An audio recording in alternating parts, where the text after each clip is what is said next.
Welcome to the Compact Podcast. Today we'll discuss the retirement of Mitt Romney, the controversy over Elon Musk's deployment of Starlink in Ukraine, and how to make shakshuka. I'm joined by Sohrab Ahmari and Nina Power, and I'm Matthew Schmitz. First, Mitt Romney, the severely conservative senator from Utah, the 2012 Republican presidential nominee, the former governor of Massachusetts, the former CEO of Bain Capital, and leader in the Mormon Church. Mitt Romney has announced that he's retiring from the Senate. There was a long article in The Atlantic magazine, Absolute Organ of Ruling Class Opinion, an excerpt from McKay Coppins' biography of Mitt Romney. And in that excerpt, Mitt Romney decries the development of the Republican Party, especially the rise of Donald Trump. He denounces Josh Hawley. He reserves his harshest criticisms for J.D. Vance, the freshman senator from Ohio. He says, "I don't know that I can disrespect someone more than J.D. Vance." Romney's very angry at Vance, as are many people in Romney's circles, because Vance was once celebrated by them as the author of Hillbilly Elegy, and they dislike his turn toward a more Trumpian and populist politics. Sohrab, you know Vance. You've followed American politics closely for years. What do you make of Mitt Romney's career and the way he's choosing to end it? Yeah, I guess Mr. Civility, there are limits to his civility, but no, I mean, Romney was a terrible candidate in 2012. Up against Obama. He famously described half the country as basically useless eaters and takers who would never vote for him because they're useless eaters and takers. It's funny that, it was the 2012 version of the basket of deplorables, really, that came out 4 years earlier than Hillary's, I suppose. But it came 4 years after Obama's own bitter clingers. And so, you combine those two and you realize that three different nominees from two different parties had the same view of large chunk of the country, of poor and working class people, as useless eaters, Romney would have it, or deplorables, as Hillary would have it. Tells you something about the nature of the kind of uniparty establishment apparatus for which Mitt Romney was a dutiful servant. He was, famously, he could be a very decent man. He was a family man, very successful turnaround of the Salt Lake City Winter Olympics, which were headed for disaster until he came in. A capable manager. But it should be noted that, he made his mark in the private industry or in the private sector as someone who worked for Bain Capital, which is a private equity firm. Private equity, as we've argued in the pages of Compact, as I argue in my book and elsewhere, is one of the drivers of the erosion of the real economy. That is the shift from an economy in which Wall Street, finance, banking serves the activities of people in the real economy who make or produce services and goods that people actually, can use, to one in which it's Wall Street that drives the nature of the economy and often drives it into various ditches. Someone who comes from that background will not like populists like J.D. Vance, who's working to reform the rail industry over and against opposition from his own party, because the rail industry has been deeply neoliberalized. It uses far fewer staff than it needs to ensure safety. And this is all this kind of just-in-time, very thin supply chains, very thin labor networks that firms use, increasingly deploy, not least under the influence of the very Wall Street that Mitt Romney represents, or Senator Hawley, who just 2 days ago, we're recording this on Thursday, he did this on Tuesday, proposed the return of usury caps by capping credit card interest rates at 17% or 18%, I believe, at a time when the average credit card interest rate is 24%, and consumer credit is exploding, just reached $1 trillion. As prices are up, people are turning more and more to using credit cards, and then they get hit with these obscene, usurious interest rates, and then they fall into bankruptcy or delinquency.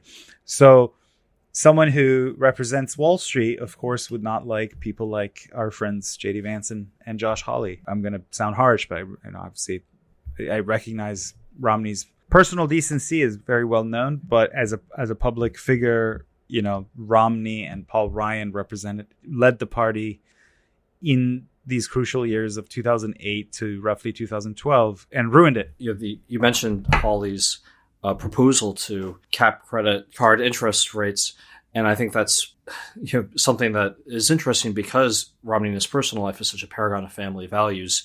He really exemplifies the bourgeois values on which capitalism was built, the useful virtues described by Weber. What really has one of the things that did a great deal to undermine those useful virtues in our society was actually the rise of a new form of consumer capitalism, a bit more than a century ago. This, in the process that Daniel Bell describes in The Cultural Contradictions of Capital, you had things like, the layaway plan, the expansion of credit, and really the emergence of consumer credit. So it's not as if these changes are going to be rolled back altogether, but the notion that a right interested in promoting something like Mitt Romney's vision of family life would oppose caps on high interest rates. I think it's really silly, the kind of opposition you encounter to this on the right, given what the right claims to want to advance in terms of family life and social order. It should absolutely be entertaining these things if it's serious about the social vision it propounds. I was just going to add one comment on the Romney story, which I thought was quite interesting. It was an interesting piece. And that was really to do with his observations about legacy and aging, and how his observations regarding fellow politicians now in their 60s and 70s who are still concerned to stay in power at any cost because of the kind of psychological benefits and the sort of social benefits of being in power, and not so much thinking about legacy and not so much thinking about their life after being a politician. And there's a kind of interesting detail where Romney is studying all of these charts of failed empires and civilizations that have crumbled to the ground. And there's a real sense in which he's perhaps one of the few people, for all of his failings, who is thinking about politics in a larger sense and also in a kind of historical sense. And I wonder, in this kind of slow decline of America into a kind of gerontocracy, which has been mentioned many times, that there is a sense in which it's hard for people to step back and think about anything other than their material commitments and their social existence.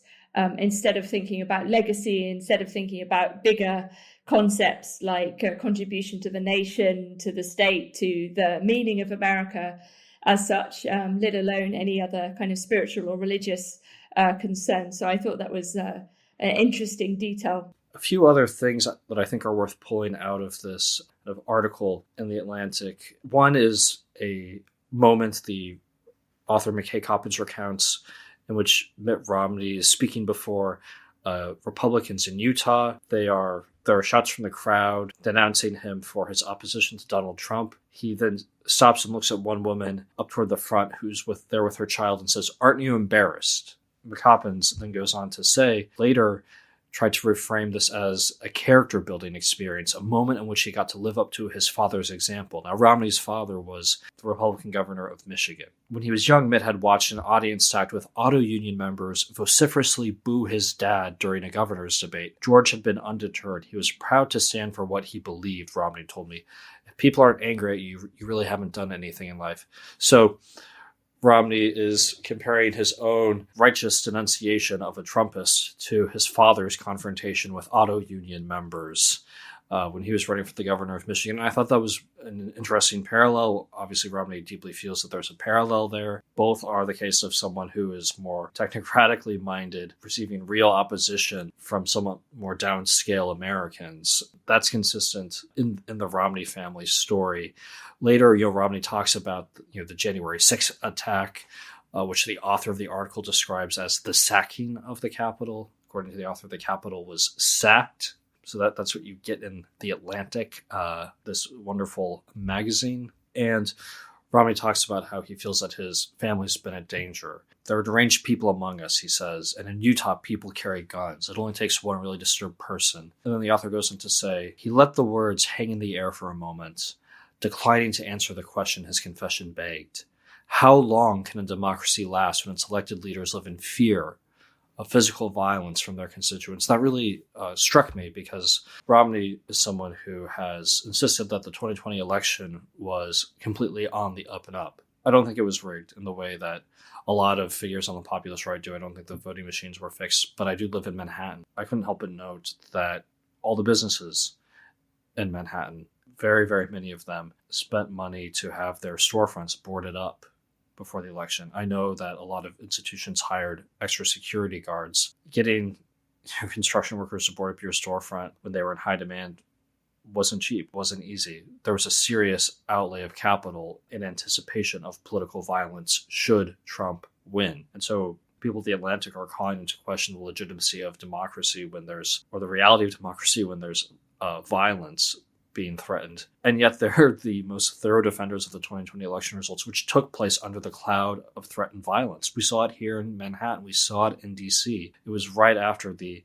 mostly peaceful George Floyd protests. That is always left out of the story of January 6th and out of the election integrity, fortifying our democracy discussion. I mentioned in the kind of intro that Romney dislikes J.D. Vance. Funny enough, the article says the prospect of having Vance in the caucus made Romney uncomfortable. How do you sit next to him at lunch? By the spring of 2023, Romney had made it known to his inner circle that he was very likely not to run again. So the way the article sets it up, not only did Vance win a Senate seat, he effectively bullied Romney out of the Senate by his mere presence, which some might celebrate. I'm not all against Romney. He's had some good policy proposals, but his general approach to politics, I think, has been typified by a refusal to acknowledge the role he's played in the rise of populism. Populism is a very mixed phenomenon, but it has emerged precisely because of the blindness of people like Mitt Romney. This week, there was a lot of controversy on X, platform formerly known as Twitter, owned by Elon Musk, about Elon Musk. It was started by an excerpt the Washington Post published from a new biography of Elon. Just as we have excerpts from the biography of Mitt, we have an excerpt from the biography of Elon. The excerpt by Walter Isaacson claimed that Elon had shut down Starlink, thus foiling a Ukrainian operation, an attack on Russian forces in Crimea. Isaacson later issued a correction in response to pushback from Elon, saying that Elon hadn't shut down Starlink to foil the operation. He simply had refused to activate it at the request of Ukrainian forces. A few things are notable here. Elon was not working under a military contract. He did not receive a request from the United States Defense Department. He received a request from the Ukrainians, and he was providing this service cost-free at the time. So I thought this was really an interesting and important story because it seemed to cut against a lot of what you would usually expect from various political parties. You saw people who are more gung-ho on Ukraine, especially people I would describe as right liberals, who generally are very opposed to state interference in the economy, raising deep questions about the role between state power and private entities, saying, should, even if Elon was narrowly justified in this case, should it be possible for a private company to have so much independence to even be able to kind of foil state action? If he can do it in Ukraine, could he do it in the United States of America? And so there were calls from right liberals to nationalize Starlink. And at the same time, I think you saw some people from a more heterodox right who might be more open to state action in the economy, not minding that Elon showed some restraint in this case. Isaacson himself endorsed Elon's claim that enabling Starlink in this case could have led to very, very dangerous escalation. That's an assessment not everyone shares, but that some serious people do affirm. What are we to make of this interesting phenomenon of a private actor being called on to enable military operations and to really have some say in what operations can be carried out? So I'm on a mixed mind on this, because on the one hand, in terms of the substantive outcome that Elon ended up picking, I think that's the right move. Like he basically prevented, it seems, if the Isaacson biography is correct, he seemingly prevented a potentially dangerously escalatory move by the Ukrainians. I favor de-escalation, and so I can't possibly object to that. That said, I have this larger concern about the role of privateers in the defense industry, as represented by Elon Musk in this case, but there's many others as well, of, as tech becomes so deeply embedded with military operations, and that tech is under the control of private hands, that worries me. And because I'm not a strict right liberal, I don't fall into a kind of hypocritical position when I raise those objections, because I don't favor, maximal private sector autonomy. And so the idea that a private actor has such control over the ability of sovereign states to wage war, even if it's, for the good in terms of the actual substantive outcome, at least by my lights, it worries me that that sovereigns are somehow less sovereign than a tech mogul. And I think that's what worries people. But, it's fun. It is funny to see, like you said, Matthew, the typical right liberals being like, oh, there's one case when they're suddenly for nationalization, hardcore 100%, and it's, to advance warmongering. But in other cases, of course, they're opposed. So, yeah, I mean, I don't know. I've expressed my fears of a future world. Philip K. Dick might have described it, in which space exploration, colonization, defense industry scares me. I think I want, as crazy as sovereign governments can be, as we've seen, as irresponsible as they can be, they're still sovereign. They're still somehow, accountable to a people, to a demos, and not to their own privateering self-interest. So it scares me to think we're entering a world in which a privateer can be more decisively sovereign than an actual sovereign. Yeah, I think it's an interesting point of comparison with Facebook and the Arab Spring, because if you recall, Facebook and social media were often invoked in relation to the organizing of protests and various, uprisings in the Middle East that were at least presented to us in the West as exercises in freedom and a demand for democracy and human rights and so on. And in that case, I would say that Mark Zuckerberg and the kind of use of Facebook, which was also deeply popularized under Obama, if you recall, like the kind of use of social media to push Obama as a candidate, was not met with the same kind of ambivalence, I would say, as Musk's intervention. So it seems very clear that from the standpoint of the regime, as it were, some tech moguls or, sort of extra national, extra state sovereign tech people are fine and compatible if they're doing the will of the State Department, and others maybe not so much. And I think, I agree with Sohrab that Musk's decision in this instance seems to have been the correct one. But of course, there is something extremely tenuous about the idea of having one guy decide on a whim, perhaps, or randomly, majorly intervening into international conflict. At the same time, when you think about what states decide to do, there is a sense in which it's much of a muchness in terms of potential negative outcome. So yeah, I think it's just interesting to compare Musk in this situation to Zuckerberg in the previous period, which now seems like a very long time ago, and the outcome of the Arab Spring is not really perhaps seen in the same glowing way as it was at the time. Very much not so. But I think this is where we're at. I mean, we have these platforms and these people who are doing things which can no longer, in a way, be done internationally or nationally. If you think about the space program too, Musk is obviously working with the state, but in a way, the space program, the American space program, wouldn't really exist without Musk. We've lost that kind of vision for the future, which was tied to nation states in the 20th century. And I think we have to come to terms with this patchwork model somehow. Yeah, if Facebook is any indication, the ideal kind of form of this for our regime will be to have private involvement in military operations. I mean, but to use that involvement to increase deniability. I think we've already seen that with various kind of military contractors that essentially provide mercenaries. We don't have U.S. troops fighting abroad. There are mercenaries nonetheless kind of carrying out these functions, and so interaction between public and private power that reduces both political accountability and doesn't really provide whatever advantages the free market is supposed to have. Another important story this week had to do with the making of shakshuka. And Sohrab, I'll let you explain it. Yes. As this happens all too often, a young woman uploaded a video to TikTok in which she said that she's 29 years old. She hasn't found someone yet, someone special to, get married to or potentially have children with.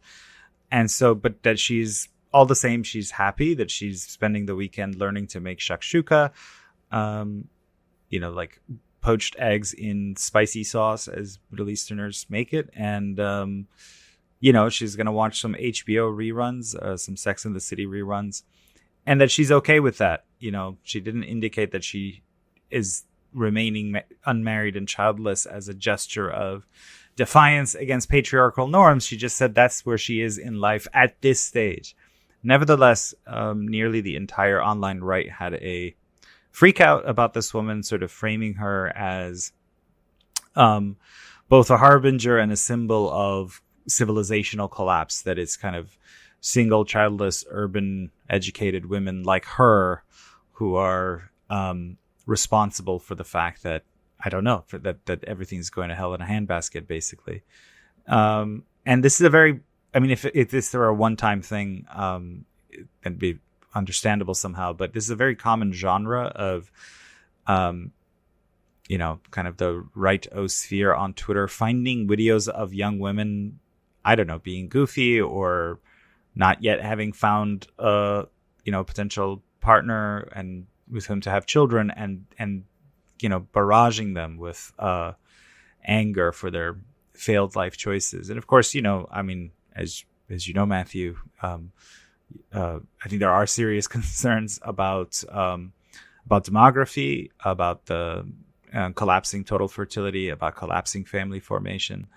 But I think this one was the hair that broke the camel's back in my case, because you can't win those battles, which are important battles, by just yelling at women online, at young women online. That's not going to change anything. And I think it's symptomatic of a larger failure of that sphere of the right to actually offer anything concrete for people, or try to examine what structural forces might be making it so that the dating market is the way it is, with, typically, many women competing over one man in a hookup culture, and then many other men going single. What role do men play in bringing about such a world? What role does the expense of having children in this country, which is typically, even if you have insurance, you face several $1,000 bills in some cases.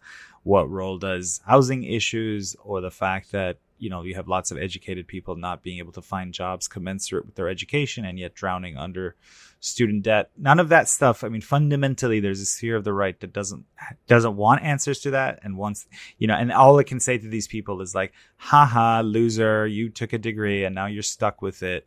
You should have been a plumber or whatever. You should have learned to become an electrician and you'd be fine, but you didn't. So now you are both to blame for your own woes, and or insofar as you've stayed single and childless, you are bringing about civilizational doom. I don't know. It's people want entertainment on the internet, and I think that's ultimately what this is. But in this case, it's entertainment that has a message, and I think it's ultimately a kind of cruel and not helpful message if you actually care about the problem of declining fertility, declining family formation, etc. Yeah, I think it's manifestly clear that the internet is a place where making sweeping generalizations about men or sweeping generalizations about women is something that can get you a lot of attention very quickly, especially if you lack all nuance, material reality, economic dimension, and so on, and reduce everyone to some kind of combination of evolutionary biology and social decline or degeneracy or something like this. So yes, this is a grift, as we might say. Several things come to mind, one of which is we live in also a very confessional era. I'm just rereading the first volume of Michel Foucault's History of Sexuality. He makes it very, very clear that the confession is indeed the kind of Western model for for speaking publicly in many ways. And I think one thing we should probably all practice more is what Mary Harrington, friend of Compact, describes as digital hijab, which is the idea that you basically keep your private life private and you don't tend to share your innermost feelings to a random, potentially hostile and cruel crowd of millions of people, unless you're sort of prepared to deal with the possible and indeed likely outcome of that confessional activity.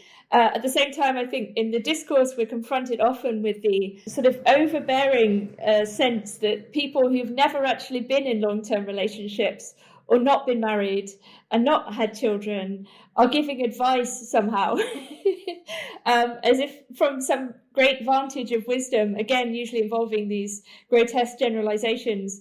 And I think, again, the reactionary feminists are very clear on this point. They would say, nobody who is not married and doesn't have children has any business in telling people how best to do these things. And I think most people still would ideally like to meet someone that they're compatible with, and they would like to be monogamous and spend time with them and get on with them and possibly have a family. And I think that's always going to be true. I think that's the reality and the desire of most people. And I think there's a lot of money to be made in exploiting various forms of loneliness, alienation, or attacking people who seem to be presenting models that don't fit with your own very black and white image of how the world should work. I think the reality is always somewhere in the middle. I think most people get along, and then there's usually a bit of give and take, and most relationships go through ups and downs. And all of this is very, very banal and reasonable. But this is not the battle of the sexes that we're presented with online. So I think we have to take it all with a pinch of salt. And I think, yes, the cruelty, in a way, is the message. And we should be wary of indulging, engaging, and participating in any of these forms of cruelty presented to us as entertainment. It's going to get worse. The declining rates of marriage, the fact that marriage is happening later, that creates just sort of natural alienation between the senses. I think alienation between the sexes when you get married and have kids, you kind of have to calm down. You probably spend less time yelling about the opposite sex online. I don't think that those trends are going to reverse anytime soon. And there's just a much broader kind of, among young people, I think there's a great desire for intimacy, but also a great fear of it. It's seen as, sexuality is seen as very, very dangerous. It is, but it's, there's a lot of stress laid on that. You see expressions of that in things like Me Too, of course. I think you see that in the rising rates of kind of non-binary identification, especially among school-age girls. A way of opting out of a sexual or romantic marketplace that maybe seems scary. There's a really fascinating article in Billboard about the decline of the slow dance and the sorts of songs that permit the slow dance to occur. And so it interviewed all these DJs, who are playing at, whether it's a high school prom or other parties, and the kids don't do the slow dance anymore. And if they try to play a slow dance song, generally an oldie because they're not being made,